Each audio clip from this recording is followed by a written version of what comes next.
ایک بات بڑی ضروری ہے، وہ میں نے آپ سے ضرور کرنی ہے۔ ایک آیت ہے قرآن پاک کی سورت بقرہ پہلا سپارہ آیت نمبر 120۔ اللہ تعالیٰ نے ایک حد بیان کر دی، فرمایا وَلَن تَرْضَىٰ عَنْكَ الْيَهُودُ وَلَا النَّصَارَىٰ حَتَّىٰ تَتَّبِعَ مِلَّتَهُمْ۔ فرمایا یہ یہودی اور عیسائی تم سے ہرگز راضی نہیں ہوں گے۔ یہ قرآن ہے اور سادہ ترجمہ تفسیر کی بھی ضرورت نہیں۔ یہ معاہدے کر لیں، محبت کے وعدے کر لیں، یہ تم سے راضی نہیں ہوں گے۔ کب راضی ہوں گے؟ حتیٰ تتبع ملتہم، یہاں تک کہ تم ان کے دین کی پیروی کرنے لگ جاؤ۔ میرا جب پہلی دفعہ پاسپورٹ بنا تو میں نے سارا پڑھا، کتابیں پڑھنے کا شوق تھا شروع سے۔ اس کے ہر صفحے پہ لکھا ہے کہ سوائے اسرائیل کے، یعنی آپ پوری دنیا میں یہ سبز ہلالی پاسپورٹ لے کے جا سکتے ہیں، خبردار اسرائیل آپ یہ پاسپورٹ لے کے نہیں جا سکتے۔ یعنی اتنی نفرت کسی ملک سے کہ اس پر لکھ کے چھاپ دیا ہر صفحے پر کہ یہ پاسپورٹ سوائے اسرائیل کے ہر ملک کے لیے کارآمد ہے۔ میرا سوال ہے عرب کے ان لیڈروں سے جنہوں نے اسرائیل کے ساتھ معاہدہ کیا، مجھے بتاؤ تمہیں فلسطین کی بیٹیاں بھول گئی نا ساری کی ساری؟ تمہیں وہ ماں بھول گئی نا جو مسجد اقصیٰ کے دروازے پہ کھڑی ہو کے چیخیں مارتی تھی اور کہتی تھی کوئی علی کو خبر کرو کہ میری بچیاں قید میں ہیں؟ اور بھول گئی؟ تمہیں وہ بہن بھول گئی نا جس پر شراب کی بوتل انڈیڑتے تھے اسرائیل کے فوجی؟ وہ آپ کو ابھی بھی ویڈیو مل جائے گی۔ وہ انڈیلتے تھے شراب کی بوتل، اسے پکڑتے تھے، دست درازی کرتے تھے، اور وہ بیٹی کہتی تھی یا رحمت للعالم۔ بھول گیا تمہیں وہ سارا کچھ؟ تم نے ایک منٹ لگایا اور تم معاہدہ کس سے کروا رہے ہو؟ امریکہ کے صدر سے؟ اتنا ظلم کیا تم نے، اتنا قاتل کے ساتھ معاہدہ؟ کیا سمجھتے ہو فلسطین والوں کا کوئی والی وارث نہیں؟ سنو، میرے رسول کریم صلی اللہ علیہ وسلم نے فرمایا میرا کوئی مالدار امتی دنیا سے چلا جائے، پیسے جائیدادیں چھوڑ کے جائے تو اس کی اولاد میں بانٹ دینا، لیکن اگر اس کے ذمہ قرضہ ہو تو میرے پاس آ جانا، میں اپنے امتی کا قرض ادا کروں گا۔ جس کا کوئی وارث نہیں ہوتا مدینے والا اس کا وارث ہوتا ہے، میں قرض دوں گا اپنے امتی کا۔ کیا سمجھتے ہو فلسطینی لاوارث ہیں؟ صبح قیامت نبی پاک تم سے سوال کریں گے، تمہیں اللہ کے حضور حاضری دینی ہے۔ کیوں نہیں صلح کرتا اسرائیل فلسطین کے ساتھ؟ لبنان کے ساتھ دوستی کیوں نہیں کرتا؟ شام سارا کٹ گیا اسرائیل کی وجہ سے، رات تمہیں خیال آیا ان کے ساتھ معاہدہ کرنے کا؟ ہمیں سبق پڑھاتے ہو، خدا سے ڈرو۔ اور پھر اقبال کہتے ہیں مسلمانوں سے مایوس نہ ہونا، حکمرانوں سے زیادہ امیدیں بھی نہ لگانا۔ وہ جو چھوٹے چھوٹے لوگ نکلے تھے نا صحرا سے، بظاہر غریب تھے، بظاہر ان کے پاس مال نہیں تھا، وہ خالد بن ولید جیسے، وہ سعد بن ابی وقاص جیسے، بظاہر ان کے پاس زیادہ اسلحہ نہیں تھا۔ اقبال کہنے لگے مایوس نہ ہونا، یہ نہیں کہنا بن کچھ نہیں سکتا۔ فرمانے لگے رات میں نے سنا ہے فرشتے آپس میں باتیں کر رہے۔ واہ اقبال، تیرا بھی انداز کتنا نرالا ہے۔ کہنے لگے رات فرشتے آپس میں باتیں کر رہے تھے، میں نے سن لی ہیں۔ بھلا وہ کیا کہہ رہے تھے؟ یہ سارے لوگ نا خالد بن ولید، سعد بن ابی وقاص، یہ صحرا کے رہنے والے تھے، اور اس وقت کی سب سے سپر پاور روما کہلاتی تھی۔ الٹ پلٹ کے رکھ دی ساری رومی سلطنت۔ تو اقبال کہنے لگے رات فرشتے آپس میں باتیں کر رہے تھے کہ سنا ہے پاکستان کے، ہندوستان کے مسلمان جوان مایوس ہو گئے۔ کہنے لگا نہ مایوس ہونا، نکل کے صحرا سے، جس نے روما کی سلطنت کو الٹ دیا تھا، نکل کے صحرا سے۔ گرمی دیکھو اس شیر کی، ولولہ دیکھو اس مرد کا جو مصور پاکستان ہے، نکل کے صحرا سے جس نے روما کی سلطنت کو الٹ دیا تھا، سنا ہے میں نے یہ قدسیوں سے، وہ شیر پھر ہوشیار ہوگا۔ وہ کل باتیں کر رہے تھے کہ بہت سارے ان میں سے پھر جاگ گئے اور بڑی جلدی وہ بلاک بنائیں گے۔ سنا ہے میں نے یہ قدسیوں سے کہ وہ شیر پھر ہوشیار ہوگا، وہ آئے گا میدان میں، نکلے گا، اور انشاءاللہ یہی چراغ جلے گا تو تھوڑا سا دیکھیں گے آج کی گفتگو میں کہ خواب کے متعلقہ قرآن اور سنت کے احکامات کس طرح کے ہیں۔ ہمارے ہاں کچھ لوگ ایسے ہیں جو ڈر جاتے ہیں، پریشان رہتے ہیں، مجھے بڑے ڈراؤنے خواب آتے ہیں۔ خاص کر خواتین، مائیں بہنیں، بچیاں، ان کا یہ ایک بہت بڑا مسئلہ ہے کہ مجھے خواب بڑا ڈراؤنا آیا ہے، اور اس کے پس منظر میں کئی قسم کی اوہام پرستی اور کئی قسم کے خیالات گھڑے جاتے ہیں۔ بعض لوگ کہتے ہیں کہ جادو کا اثر ہو گیا، کچھ لوگ یہ کہتے ہیں کہ میرے پیچھے کوئی لگ گیا ہے، کچھ لوگ کہتے ہیں اب کوئی بہت برا کام ہونے والا ہے. تو یہ مختلف قسم کی توہمات جنم لیتی ہیں. کچھ لوگ ایسے ہیں جو خواب کی حقیقت کوئی تسلیم نہیں کرتے. وہ کہتے ہیں کوئی خواب نہیں ہوتا، کسی کو کوئی خواب نہیں آتا. یہ جو بندہ کہتا ہے مجھے غوث اعظم کا دیدار ہوا، مجھے حضرت خواجہ صاحب کا دیدار ہوا، نبی پاک صلی اللہ علیہ وسلم کا، اس کو کیسے ہو سکتا ہے؟ یہ لوگ بھی زیادتی کرتے ہیں، یہ بھی غلط کرتے ہیں. خواب آتا ہے، اچھا بھی ہوتا ہے، برا بھی ہوتا ہے، اور جس کو دیدار ہوتا ہے اس کو بہرحال دیدار ہوتا بھی ہے. اور دیدار ایک حقیقت ہے جس کو جھٹلایا نہیں جا سکتا. اور اس معاشرے میں میرے مصطفیٰ کا دیدار ہی تو ہے جس کی وجہ سے دنیا بچی ہوئی ہے. دیدار ہی تو ہے جس کی وجہ سے یہ روشنی ہے. اور حضور کا دیدار ہی تو ہے جس کی وجہ سے روز پھول کھلتا ہے تو اس میں سے خوشبو آتی ہے. اگر حضور کا دیدار ہی نہ ہو تو کائنات تو زندہ ہی نہ رہے. تو کچھ لوگ انکار کرتے ہیں. کچھ لوگ ایسے ہیں اللہ تعالیٰ معاف کرے جن کو روز ایک خواب آتی ہے. پیر صاحب روز نیا خواب سنا کے مریدوں پہ قبضہ کرتے ہیں. اور مریدوں نے بھی لسٹ نکالی ہوئی ہے. بیچارہ وضو ڈھب سے نہیں کر سکتا لیکن روز بغداد شریف ہی ہوتا ہے، شام کو روز مدینے جاتا ہے. لسٹ لگائی ہوئی ہے اور چھاپی ہوئی ہیں اخبار باقاعدہ، جو ہیں وہ خوابیں لکھ لکھ کے چھاپی ہوئی ہیں، پڑھ پڑھ کے سنائی جاتی ہیں. اور کہا جاتا ہے فلانے کو جڑے محرم راز حقیقت دے وہ تے راز حقیقت کھول دے ہی نہیں. اے جنہ ویکھیا نہیں وہ کرن گلاں، جنہ ویکھ لیا وہ تے بول دے ہی نہیں، وہ تے بول دے. ایک جگہ میں نے یہ شعر پڑھا تو ایک بابا جی کھڑے ہو گئے، بعد میں مجھے کہنے لگے حضرت صاحب ناراض نہ ہو، ایک اضافہ نہ کر دیں تھوڑا جہا. میں کہا تو اگر شعری ذوق ہے تو مینوں کی اعتراض ہے، کرو اضافہ.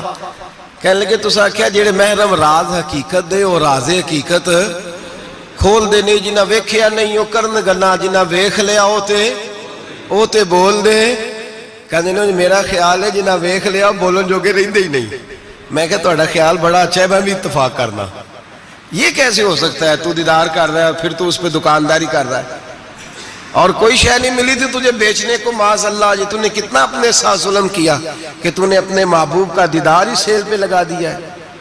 کس قدر ظلم کی بات ہے، کتنی زیادتی کی بات ہے کہ دیدار مصطفیٰ کو، دیدار غوث اعظم کو، دیدار اعلیٰ حضرت کو تو فروخت کر رہا ہے. تو بھائی یہ افراط و تفریط ہے، اس سے نکلیں. خواب کی حیثیت ہے، قرآن پاک نے خواب بیان کیے. سورہ یوسف آپ پڑھیں گے تو حضرت یوسف خواب کی تعبیریں بتاتے تھے جیل میں جب آپ گئے تھے. 2 خواب وہاں بیان ہوئے. پھر قرآن مجید میں حضرت ابراہیم اور جناب اسماعیل کا جو ذبح کا واقعہ ہے وہ سارا خواب پر مشتمل ہے. انی ارا فی المنام انی اذبحک. حضرت ابراہیم نے جناب اسماعیل سے کہا تھا بیٹے میں نے خواب دیکھی ہے کہ میں تجھے ذبح کر رہا ہوں. اور جب حضرت ابراہیم علیہ السلام ذبح کر چکے، چھری پھر گئی دمبے کی گردن پہ، تو اللہ نے فرمایا یا ابراہیم قد صدقت الرؤیا، تو نے اپنا خواب سچا کر کے دکھایا ہے. تو خواب کی حیثیت ہوئی نا. اس لیے یہاں مفسرین نے لکھا ہے کہ نبی کو جو خواب آتی ہے وہ اللہ کی طرف سے وحی ہوتی ہے. نبی کو جو خواب آتی ہے وہ اللہ کی طرف سے، بولیے اللہ کی طرف سے وہ وحی ہوتی ہے. پیغمبر کو جب بھی خواب آتی ہے وہ وحی الہی ہوتی ہے. اس بات کو سمجھ لیں. اور پھر خود حضرت یوسف کے خواب کا ذکر ہے. قرآن مجید کی سورہ یوسف کی آیت نمبر 4 اور 5 2 آیات میں نے تلاوت کی ہیں. حضرت یوسف علیہ السلام کے خواب کا تذکرہ ہے. حضرت یوسف خواب دیکھتے ہیں اور پھر اپنے والد سے بیان کرتے ہیں. کہتے ہیں اذ قال یوسف لابیہ، جب کہا یوسف نے اپنے باپ سے یا ابت انی رأیت 11 کوکبا، اے ابا جی میں نے دیکھا ہے. کیا دیکھا ہے؟ میں نے 11 ستارے، ایک سورج اور ایک چاند دیکھا ہے. رأیتہم لی ساجدین، کہ وہ مجھے سجدہ کر رہے تھے. 11 ستارے، ایک سورج اور ایک چاند مجھے سجدہ کر رہے تھے. خواب بیان کیا. حضرت یوسف نے اپنے والد جناب یعقوب کو خواب، اب جناب یعقوب کیا کہتے ہیں؟ قال یا ابتی، کہا اے میرے بیٹے، لا تقصص رؤیاک علی اخوتک، اے بیٹے یہ خواب اپنے بھائیوں کو نہیں سنانا. کیوں؟ فیکیدوا لک کیدا، وہ تیرے ساتھ کوئی چال چلیں گے. اور پھر الزام بھائیوں پہ نہیں لگایا، فرمایا ان شیطان للانسان عدو مبین، اس لیے کہ شیطان آدمی کا کھلا دشمن ہے۔ تم نے اپنے بھائیوں کو خواب سنانا تو خواب کا ذکر بیان کیا، خواب کو قرآن پاک نے، اور وہ خواب پھر ان کا سچا ہوا۔ حضرت یوسف کا وہی خواب بعد میں سچا بھی ہوا، جب آپ کے والد نے، والدہ نے، بھائیوں نے آپ کو جا کے سجدہ کیا تو وہ خواب بعد میں سچا ہوا۔ تو خواب کی حقیقت ہے۔ میرے اعلیٰ حضرت امام اہل سنت مجدد نیت حاضرہ مؤید ملت طاہرہ صاحب حجت القاہرہ مولانا امام شاہ احمد رضا فاضل و محدث بریلوی رحمت اللہ علیہ، اعلیٰ حضرت نے خواب کی 4 حقیقتیں بیان فرمائی ہیں، اور اعلیٰ حضرت کا کمال یہ ہے کہ تھوڑے لفظوں میں زیادہ بات کر جاتے ہیں۔ اعلیٰ حضرت نے 4 خواب کی حیثیتیں بیان کی ہیں، یہ آپ نے یاد کرنی ہے، ان کو یاد رکھنا ہے کہ خواب کیا ہوتا ہے۔ اعلیٰ حضرت فرماتے ہیں ایک تو خواب ہوتا ہے نفس کی شرارت سے، جو کام بندہ سارا دن کرتا رہتا ہے وہی اس کی خواب میں، وہی خواب آتی ہے اس کو، تو وہ خواب نہیں وہ خیال ہے، پہلی قسم یہ ہے، سمجھ آ رہی ہے بات؟ وہ خواب نہیں وہ خیال ہے۔ وہ نفس جو ہوتا ہے نا، وہ چیز بنا کے، مثال ہے ایک آدمی پریشان ہے، اس کے پیسے ڈوب گئے، کاروبار نہیں چل رہا، وہ ٹینشن کا شکار تھا، رات وہ پریشانی میں سویا تو خواب دیکھی کہ مکان بھی گر گیا۔ اب سویرے اٹھ کے اس کی بیوی پیر صاحب کے پاس چلی گئی پھونک مروانے، اس نے کہا بڑا کالا جادو ہو گیا، میں نے مکان گرتے دیکھ لیا، پتہ نہیں کیا بنے گا، تویز دے دے۔ تو پیر صاحب نے بھی کہہ دیا تینوں کسی نے کچھ کیتا ہے، چلو مسئلہ ہی ختم۔ اب وہ نہ کسی کا پتہ نہ کیا کیا اس کا پتہ، علم سے لوگوں کا تعلق نہیں ہوتا تو ان توہمات کا لوگ شکار ہو جاتے ہیں۔ اب یہ جو خواب اسے آیا ہے نا رات کو، یہ اصل میں اس کی ٹینشن تھی جو اسے آئی ہے، وہ ڈپریشن تھا، تو رات کو وہ خواب بن کے اس کے سامنے، بات کی سمجھ آ رہی ہے آپ حضرات کو؟ مجھ سے کئی لوگ آ کے کہتے ہیں خواب بڑے برے آتے ہیں، تو میں کہتا ہوں ٹھیک ہے، آپ برے ناول پڑھنے چھوڑ دیں، میڈیا پہ بری چیزیں دیکھنی چھوڑ دیں، آپ سارا دن بری سوچ سوچیں گے، معاذ اللہ غلط سوچ سوچیں گے تو خواب غلط آئے گا۔ اور اگر آپ سارا دن درود پڑھیں گے، قرآن پڑھیں گے، رسول اللہ کی نعت سنیں گے تو رات کو انشاءاللہ تعالی حسن مصطفیٰ کے جلوے بھی نظر آئیں گے۔ تو آپ دیکھیں نا دن میں کیا کر رہے ہیں، تو جس طرح کا خیال ہے شام کو اسی طرح کا خواب۔ میں اکثر کہتا ہوں کہ اللہ تبارک و تعالیٰ کے حبیب نے فرمایا ہے کہ تو جس طرح کا ذہن بنائے گا رب بھی تیرے ساتھ اسی طرح کا بن جائے گا، تو اپنے ذہن کو صاف رکھ، اللہ تیرے تصورات کو، تو رات کو خواب اسی طرح۔ ہمارے چھت پہ میں اپنے ابا جی کے ساتھ سویا کرتا تھا، اور وہ زندگی کے بڑے خوبصورت لمحات تھے، وہ اپنی زندگی کے تجربات بیان کیا کرتے تھے۔ تو یہ جو موسم آتا تھا گرمیوں کا، اس موسم میں آپ کو پتہ ہے کہ گھروں میں جو ہماری طرح کے غریب گھرانے ہوتے تھے وہ چھت پہ ہی چارپائی لگایا کرتے تھے، تو چھت پہ سویا کرتے تھے، تو ساتھ ایک پڑوسی رہتا تھا جو بس پہ نا بیچارہ مزدوری کرتا تھا، کیا کنڈکٹر کہتے ہیں کلینڈر کہتے ہیں، تو وہ جو رات ذرا نیند آنے کا وقت ہوتا تو وہ سواریاں چڑھانی شروع کر دیتا، کہتا جس نے مرید کے جانا ہے آ جاؤ، وہ شور کرتا، تو کہتا لاہور والے فٹافٹ آ جائیں، پھر کئی دفعہ وہ رستے میں شجرے والوں کو اتارنا بھی شروع کر دیتا، تو شور کرتا اونچی اونچی آواز میں۔